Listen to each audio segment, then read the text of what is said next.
पण त्याआधी एक महत्त्वाची बातमी आहे नाशिकमधून। काठे गल्ली परिसरातील दर्ग्याचं पाडकाम पूर्ण झालेलं आहे। पखाल परिसर ते काठे गल्ली परिसरात काल रात्रीच्या दरम्यान दगडफेकीची घटना घडली आहे। यात 10 ते 12 पोलीस जखमी झालेत, तसंच पोलीस वाहनांचंही नुकसान झालेलं आहे। या परिसरात असलेल्या अनधिकृत दर्ग्यातील बांधकाम हटवण्यासाठी महापालिकेचं पथक जाणार होतं आणि त्याच पार्श्वभूमीवर आक्रमक होत काही लोकांनी दगडफेक केल्याचं बोललं जात आहे। यावेळी परिस्थिती नियंत्रणात आणण्यासाठी पोलिसांनी अश्रुधुराच्या नळकांड्यांचा वापर केला। सकाळी देखील परिसरात तणाव होता। कालच्या दगडफेक प्रकरणी 10 जणांना पोलिसांनी ताब्यात घेतलेलं आहे। 50 दुचाकी सुद्धा पोलिसांनी हस्तगत केल्यात। मुंबई नाका पोलीस ठाण्यात गुन्हा दाखल करण्याचं सध्या काम सुरू आहे।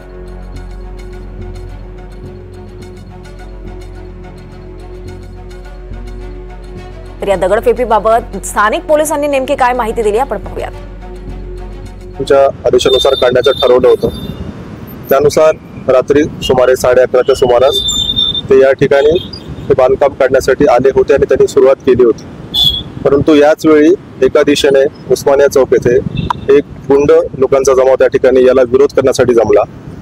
त्यांना समजवण्यासाठी दर्ग्याचे ट्रस्टी तसेच प्रतिष्ठित नागरिक त्या ठिकाणी गेले। त्यांना देखील जुमानलं नाही। पोलीस स्थानिक त्या ठिकाणी जे हजर होते, अधिकारी होते, वरिष्ठ अधिकारी होते, त्यांनी देखील त्यांना समजवण्याचा प्रयत्न केला, परंतु त्यांना देखील त्यांनी ऐकलं नाही। न ऐकून उलट त्यांनी प्रतिष्ठित नागरिक तसेच पोलीस पथकावर दगडफेक केली। दगडफेक करून त्यांनी काही गाड्यांचं नुकसान केलं। त्याबद्दल त्यांना तात्काळ नियंत्रित आणण्यासाठी सौम्य बळाचा वापर करून त्यांना नियंत्रित आणण्यात आलेला आहे। सध्या परिस्थिती पूर्णपणे शांतता आहे।